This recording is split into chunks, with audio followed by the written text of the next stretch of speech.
हाथों को नमः श्री वर्धमानाय निर्धूत कल्याणने सालोकानां त्रिलोकानां यद् विद्यात् सर्वणायते यद् विद्यात् सर्वणायते। पंच परमेश्वरी भगवान की जय। 1008 श्री आदिनाथ भगवान की जय। परम पूज्य आचार्य श्री आदि सागर महाराज की जय। आचार्य श्री नारायण कीर्ति महाराज की जय। आचार्य श्री विमल सागर महाराज की जय। आचार्य श्री तप सम्राट सन्मति सागर महाराज की जय। आचार्य गुरु सुंदर सागर महाराज की जय। अहिंसा में ईश्वर धर्म की जय। श्री समंत भद्र गुरुदेव की जय। परम पूज्य माता जी की जय की जय। धर्म प्रेमी हो गया जीवन में। इस जीव ने बहुत सारी यात्रा कर रखी है, लेकिन आज तक अपने लक्ष्य पर नहीं पहुंच पाया। यात्रा मात्र करने से हम लक्ष्य तक नहीं पहुंच सकते। यात्रा पर जाने से पहले लक्ष्य का निर्धारण होता है।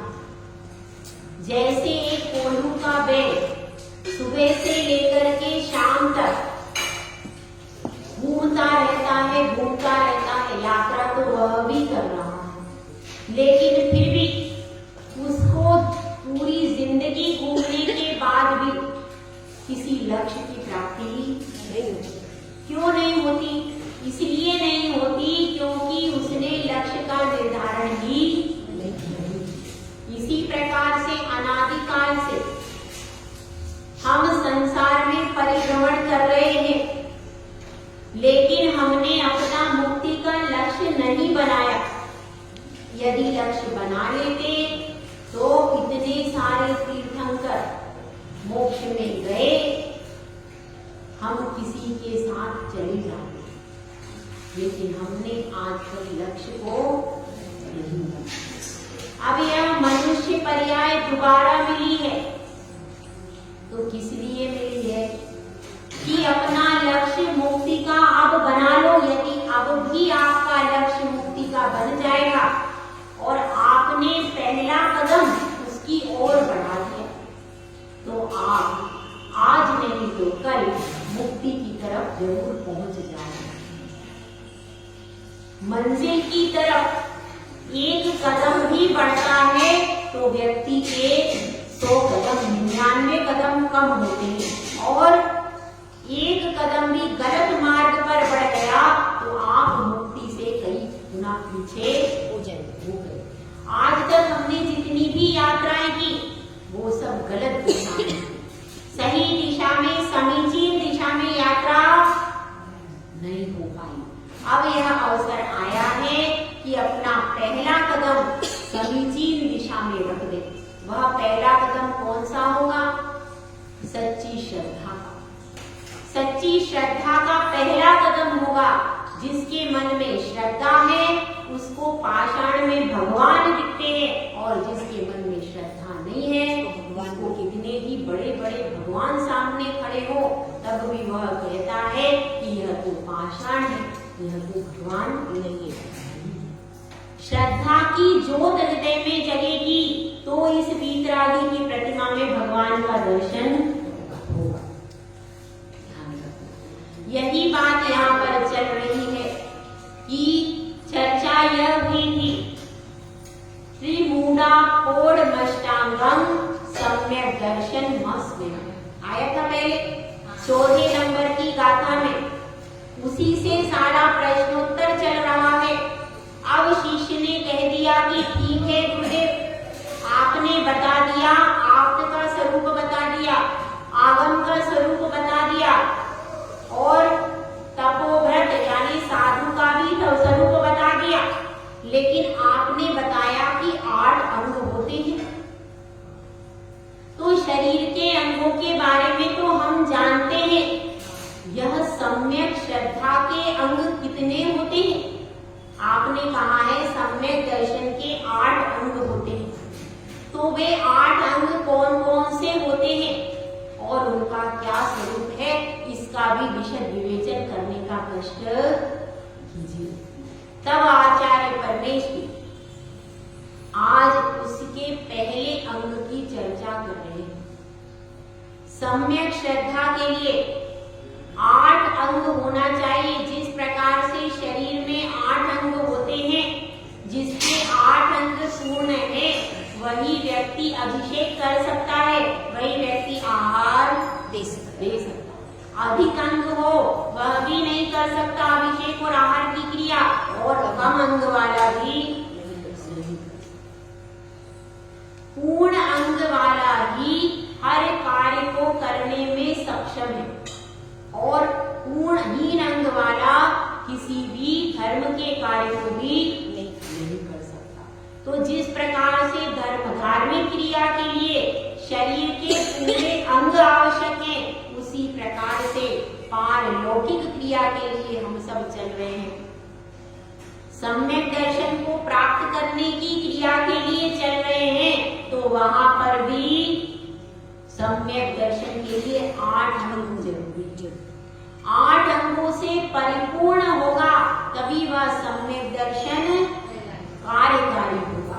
यदि एक भी अंग कम होगा, तो जैसे शरीर में एक भी अंग कम होता है, तो वह पंच कल्याणक में इंद्र आदि नहीं बन सकता।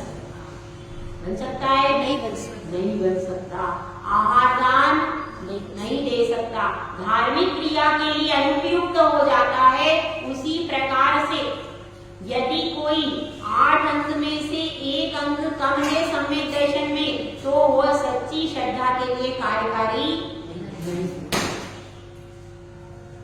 अब हम चर्चा कर रहे हैं उस अंग के बारे में जो सबसे प्रथम है, विश्वास। विश्वास हमारा किस पर होता है? विश्वास का अर्थ क्या है? विश्वास का अर्थ है कि जिसको हम किसी भी प्रकार से, जिसमें शंका नहीं करते हैं, बिल्कुल एकदम जिसकी बात को स्वीकार कर लेते हैं, वह स्वीकारोक्ति ही विश्वास है। जिस पर हमारा विश्वास होता है उसी को हम स्वीकार करते हैं, उसी की बात मानते हैं। जिस पर विश्वास नहीं है, भले ऊपर से हाँ कर देंगे, पर अंदर से श्रद्धा नहीं, अंदर से श्रद्धा नहीं। संसार में भी श्रद्धा नहीं होती, संसार में विश्वास हुआ करता है। संसार में क्या होता है? विश्वास। पर आपका विश्वास भी बहुत दृढ़ हो जाता है। डॉक्टर आज आकर के आपको कह दे, क्या कह दे? अगर आपने एक बूंद भी घी खाया तो अस्पताल में चले जाओगे, आप घी का तुरंत त्याग करोगे कि नहीं? आपको विश्वास नहीं, आपको डॉक्टर पर पूरा श्रद्धा नहीं है कि नहीं? डॉक्टर पर आपको 100% श्रद्धा नहीं। अभी डॉक्टर कह देगा शक्कर नहीं खाना, आप तुरंत शक्कर का त्याग करोगे। डॉक्टर के कहने से जो त्याग होता है, उससे पुण्य की प्राप्ति नहीं होती। वह तो केवल आपने शरीर के लिए, रक्षा के लिए त्याग किया है, आत्मा के लिए कुछ नहीं किया। जो लोग कहते हैं माता जी हम तो कुछ नहीं खाते, हमारा तो देखो ये घी का भी त्याग है, दूध का भी त्याग है, डॉक्टर ने सब मना कर दिया, उनका त्याग नहीं। क्यों? क्योंकि वह त्याग केवल शरीर के लिए किया गया है, आत्मा के लिए त्याग नहीं। लेकिन एक व्यक्ति जब यह समझता है कि अहो यह विषय तो विष से दुख देने वाले हैं, यदि इनको स्वेच्छा से नहीं छोड़ूंगा, अंत समय में यह छूटेंगे तब बहुत दुख होगा, और मुझे अपने अशुभ कर्मों की निर्जरा करना चाहिए, जिससे मैं दुर्गति में नहीं जाऊं और मेरे मोक्ष का साधन करूं। ऐसी भावना के साथ जो त्याग किया जाता है, वह वास्तव में त्याग, वह मोक्ष मार्ग के लिए कारणभूत माना जाता है। और पर के कहने से जो त्याग किया जाता है, वह मोक्ष मार्ग के लिए कारणभूत नहीं है। इसलिए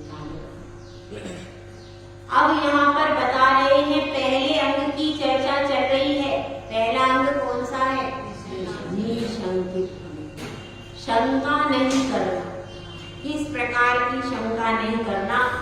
और निशंकित अंग का क्या स्वरूप है, इसको इस कारिका में बताया गया। अपन सब पहले श्लोक को पढ़ते। इदमे वेदृशमेव तत्वं नान्यन्य चान्यथा इत्यकम्पाय साम्भोवत् सन्मार्गे संशयारुचिः इदमे वेदृशमेव तत्वं नान्यन्य चान्यथा इत्यकम्पाय साम्भोवत् सन्मार्गे संशयारुचिः। इदम का अर्थ होता है यह, और इससे ईदृश शब्द निकलेगा। ईदृश का अर्थ होता है समान, और एव यानी ही। तत्वम यानी क्या, सात तत्व बताए थे ना आपको, जीव अजीव आश्रव बंध संपर्क निद्रा और क्या है,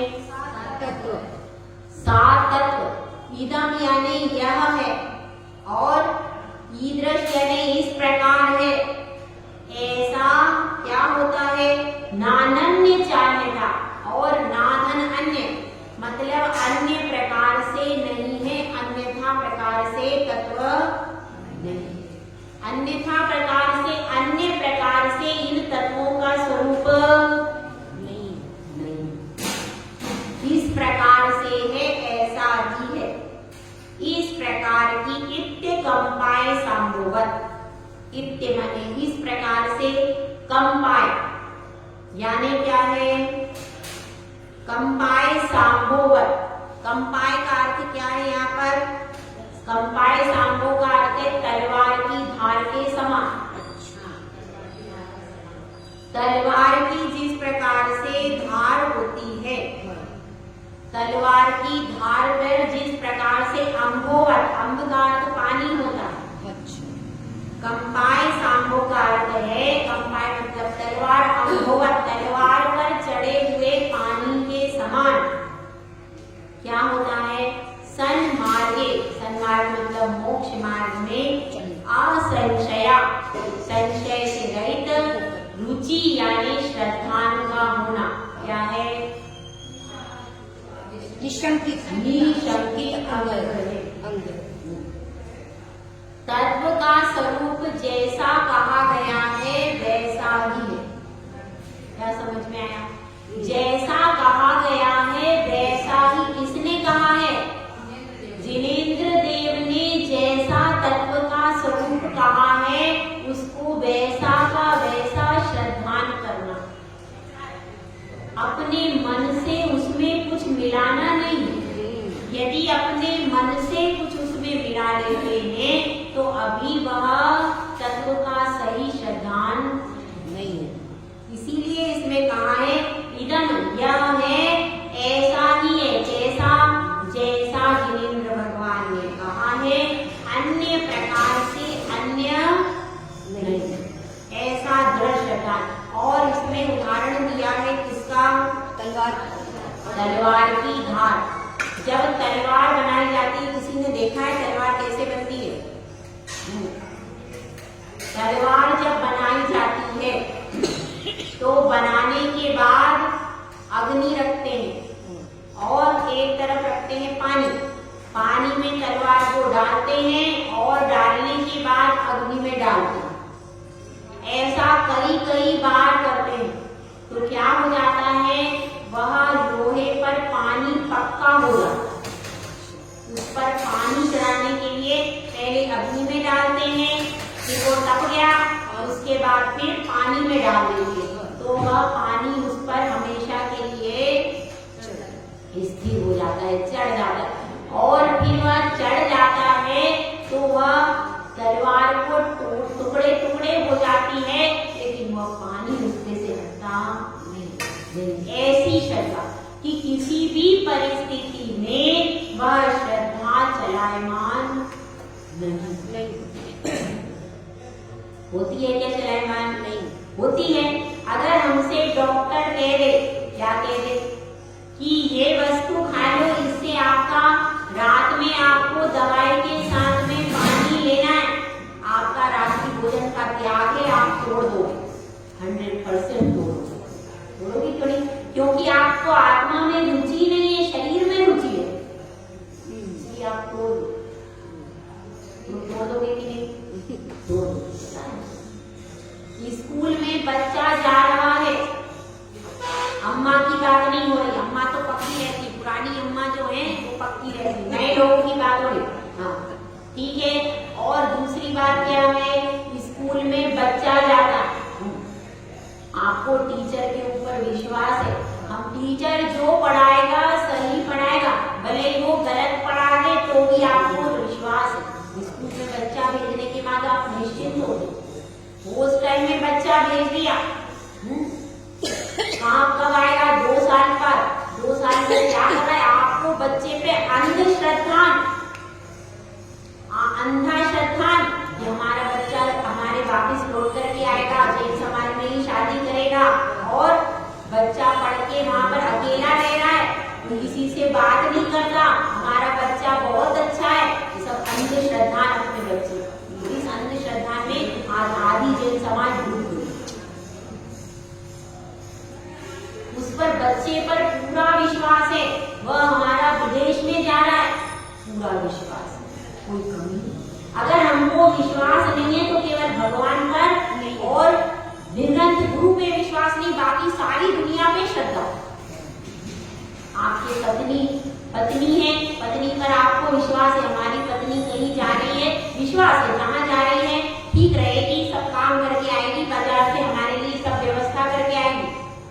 पत्नी भोजन बना के देती, उसको चखते हो क्या? इसमें विषय क्या है? सब बोलते हो नहीं, बोलते हो क्या? दूसरे दिन भोजन भी नहीं मिलेगा, सोच मत लो।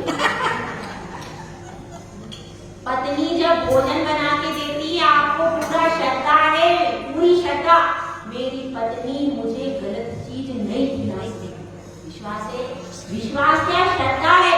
विश्वास केवल यहाँ पर होता है, भगवान के पास तो आपको विश्वास है, माता जी के पास विश्वास है, गुरु के पास विश्वास है, लेकिन पूरे संसार में जहाँ जहाँ चीजें हैं सब जगह श्रद्धा है।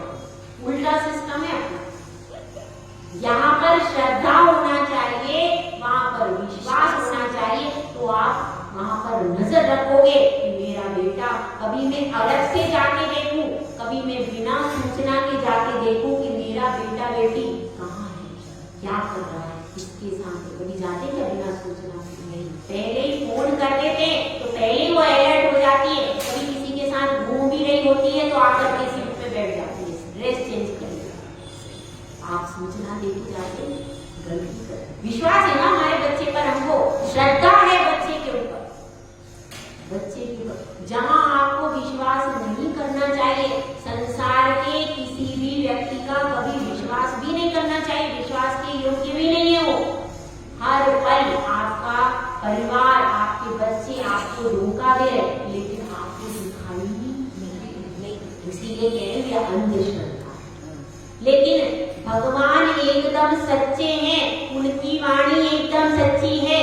यहाँ पर आचार्य परमेश्वरी जो लिख रहे हैं एकदम सत्य है, उसी से तुम्हारा कल्याण होगा, लेकिन वहां पर आपको श्रद्धा नहीं है। तो 3 काल में भी नमोकार मंत्र प्रतिपल जपोगे तो भी कल्याण नहीं होगा। बिना श्रद्धा के कुछ भी नहीं होगा। श्रद्धा पहली सीढ़ी है, पहली सीढ़ी चढ़े बिना तुम सोचोगे कि मैं महल पर पहुंच जाऊं, तो जिन शासन में कभी भी ऐसा नहीं होता। किसी भी जगह अन्य धर्म, अन्य संप्रदाय में भी पहले यही कहते हैं कि उनके देव पर श्रद्धा करो। हर जगह पहले श्रद्धा को ही ऊपर रखा जाता है, बाकी सारी चीजें नीची रहती हैं। लेकिन हम इतने पाश्चात्य सभ्यता में अंधे हो गए, दुनिया की स्कूल, अस्पताल और क्या चीजें हैं, अपने परिवार, अपने मित्र, उन सब पर अटूट श्रद्धा है। लेकिन भगवान पर रत्ती भर भी विश्वास नहीं है कि नहीं है? आजकल की न्यू जनरेशन से पूछ लीजिए स्थिति है। लेकिन कल्याण उसी का होगा जिसको अटूट श्रद्धा अपने धर्म पर, बिना श्रद्धा के कल्याण नहीं। श्रद्धा से केवल एक बार भी नमोकार मंत्र पढ़ लिया तो भी कल्याण हो जाएगा, और अश्रद्धा से जीवन भर भी पढ़ते रहे, मन में चलायमान है तो कल्याण नहीं। यहाँ पर बात चल रही है श्रद्धा को स्थिर करना। श्रद्धा चलायमान नहीं होना चाहिए। तो किसकी श्रद्धा चलायमान नहीं हुई थी आप सब जानते हो उसको, कौन था भाई? अंजन चोर निशंकित अंग में प्रसिद्ध कौन हुआ है? अंजन चोर प्रसिद्ध हुआ है। उसकी कथा किस प्रकार से है थोड़ा सा अपन सब समझते हैं कि दो देव थे, एक का नाम था विद्युत प्रभ और एक का दूसरा नाम था। दो देवों ने कहा कि एक कह रहा है कि मेरा धर्म सच्चा है, दूसरा कह रहा है मेरा धर्म सच्चा है। दोनों का परस्पर वाद विवाद हो गया।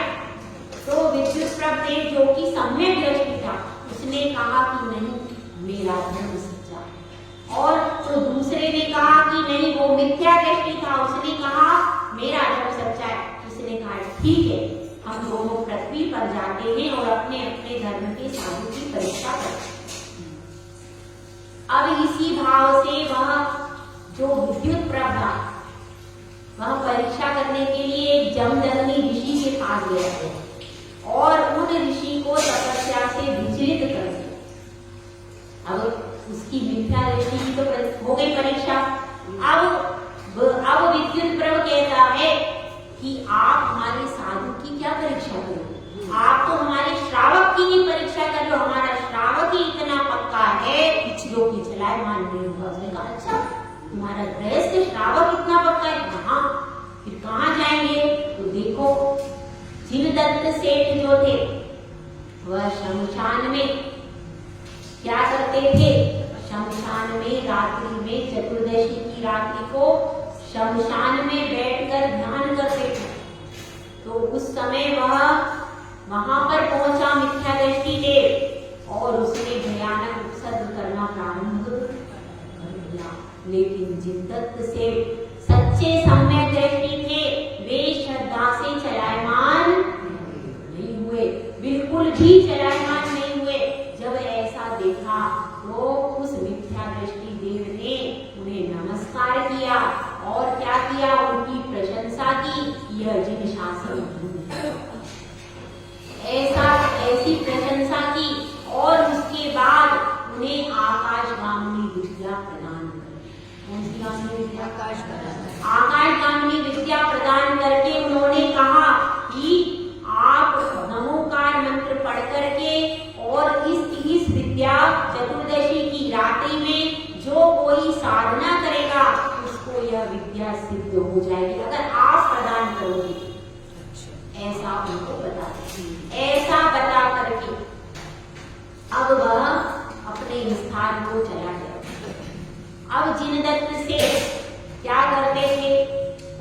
प्रतिदिन सुमेरु पर्वत के वहां चैत्यालयों की वंदना के लिए जाया करते।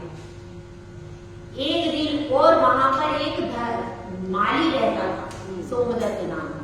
तो वह पूछता है कि आप प्रातः कालीन कहाँ चले जाते हो? रोज सवेरे आप नहीं दिखते हो, आप कहाँ जाते हो? जिनदत्त से सरल स्वभाव के थे। उन्होंने बता दिया कि मैं तो जिन प्रतिमाओं की वंदना के लिए जाता हूँ। जैसे ही बताया तो उसने कहा कि मुझे भी प्रतिमाओं की वंदना करनी है, मुझे भी विधि बता दीजिए। तो जिनदत्त ने सोमदत्त से कहा कि सुनो, चतुर्दशी की रात्रि में 108 लड़के सीके पर बैठकर और नीचे क्या रखना? शस्त्र आदि खुले रखना और फिर नमोकार मंत्र पढ़कर एक एक लड़ काटते जाना और अंतिम विद्या सिद्ध है। यह विधि उसे बता दी। अब वह चतुर्दशी की रात्रि की प्रतीक्षा करेगी और चतुर्दशी की रात्रि हुई, वह रात्रि को शमशान में चला गया। इधर देखिए एक और घटना घटती है। एक रानी थी कनकलता। कनकलता रानी थी, वह कहीं उत्सव में गई और बहुत सुंदर हार उसने पहन रखा था। उस हार को देखकर वहां पर नृत्य करने के लिए एक गणिका अंजन सुंदरी आई। वह गणिका अंजन सुंदरी जो थी, नगरवधु अंजन सुंदरी, उसने उस हार को देखा और उसको प्राप्त करने की इच्छा उसकी मन में। अब इधर एक और तीसरा पात्र है। तीसरा पात्र कौन है? एक राजा था और राजा बहुत धार्मिक था। राजा रानी धार्मिक थे और उनके इकलौता पुत्र था। तो इकलौता पुत्र हमेशा सिर पर ही बैठता। बहुत आजकल जैन समाज में इकलौते बच्चे की धारणा बहुत ज्यादा बलवती हो रही। वह धारणा अच्छी नहीं, क्योंकि एक पुत्र होगा तो बताइए धर्म कार्य में जाना है, उसी को धर्म कार्य में जाना है, उसी को विवाह कार्य में जाना है, उसी को सामाजिक कार्य में जाना है, उसी को चौका लगाना है, वो क्या क्या करेगा। इसलिए और बताएं, वह कुछ भी नहीं कर पाता। ना वो धर्म कर पाता है, ना वो कर्म कर पाता है, ना वो माता पिता की सेवा कर पाता है। वो डाइवर्ट हो जाता है उसका टेंशन। इसलिए देखिए अभी कितने सबके बच्चे हैं, कौन से बच्चे आनंद नहीं देते।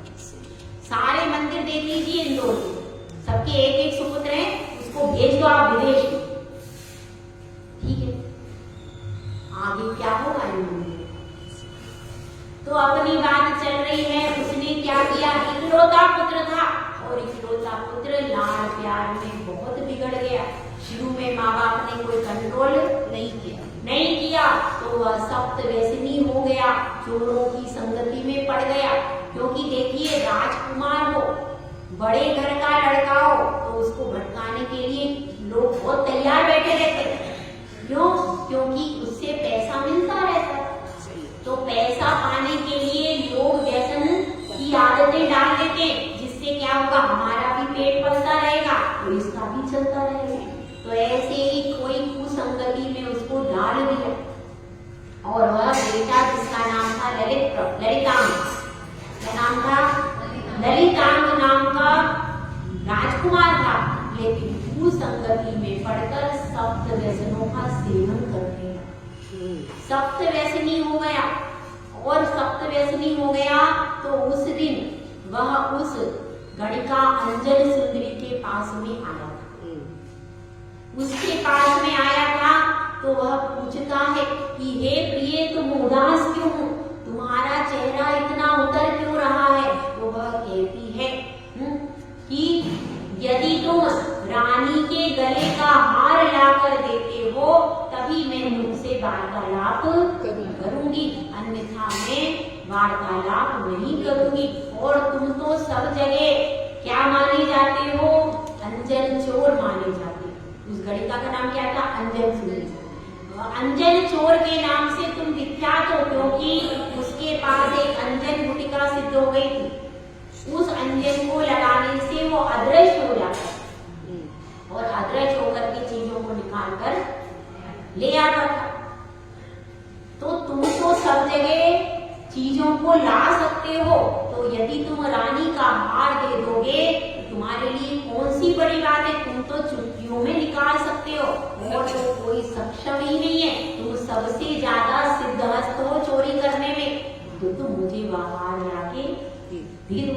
अब वह सोचता है कि मुझे तो इसकी इच्छा को पूरा करना और उसकी इच्छा को पूरा करने के लिए उसने अंजन लगाया और राजमहल में प्रवेश कर गया, क्योंकि किसी को दिखाई नहीं दिया तो अंदर प्रवेश कर गया। अंदर प्रवेश करने के बाद उसने रानी का हार निकाल लिया और निकाल करके बाहर निकला, लेकिन वो 9 लखा हार था। वह हीरे से बना था, पन्ने से मणियों का हार था। तो हार की चमक बहुत ज्यादा थी। अब वह हार चमकता चमकता हवा में जा रहा है। सैनिकों ने देखा ये हार हवा में कैसे जा रहा है, और सबको पता था कि अंजन चोर यहाँ पर नगर में चोरी करता है। तो सब उस हार के पीछे सैनिक पूरी खोज लग गए पीछे, इसलिए कि इस यहाँ हार के पीछे कौन है, अंजन चोर है, इसको पकड़ लो। और पकड़ने के लिए पूरे सैनिक पीछे पीछे, आगे आगे अंजन चोर भाग रहा है। अंजन चोर तो दिख नहीं रहा, पर हार तो भागता हुआ दिख रहा है। तो हार के कारण सब उस हार के पीछे भाग रहे। अब अंजन चोर सोचता है अब मैं क्या करूं, सब सैनिक पीछे पड़े हैं और अब यार मेरे तो प्राणों का अंत हो जाएगा। हाँ, हार छोड़ता हूँ तो क्या हो गया, अंजन सुंदरी नहीं मिलेगी, और यदि हार पकड़ता हूँ तो जिंदगी नहीं मिलेगी। क्या चूज करूं, जिंदगी की अंजन सुंदरी? इसके पास दोनों ऑप्शन थे कि नहीं, या तो जिंदगी चाहिए तो हार को छोड़ दो, और अंजन सुंदरी चाहिए तो दोनों तरफ से अंजन सुंदरी तो अब नहीं मिलेगी। क्यों नहीं मिलेगी, इसलिए नहीं मिलेगी क्योंकि सैनिक पकड़ करके मुझको निश्चित ले जाएंगे। और वो पसीना इतनी दौड़ रहा था, वो जोर जोर से दौड़ रहा था, तो आंखों से पसीने के कारण सारा सुरमा निकल रहा था। और जैसे ही पूरा सुरमा निकल जाएगा मुझे दिखाई देने लगी, मैं दिखाई देने लगूंगा तो निश्चित रूप से सैनिक पकड़ लेंगे। तो अब अंजन सुंदरी का विकल्प तो छूट ही जाएगा, वो तो अब प्राप्त ही नहीं है।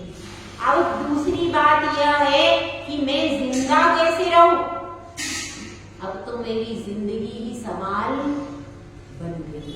तो इस जिंदगी को बचाने के लिए अब क्या करना चाहिए, अब इस जिंदगी को बचाने के लिए जब अंजन सुंदरी मिलने वाली नहीं है तो इस नोला का हार का मैं क्या करूंगा, तो इसलिए इस नोला का हार को कहीं छोड़ देना चाहिए।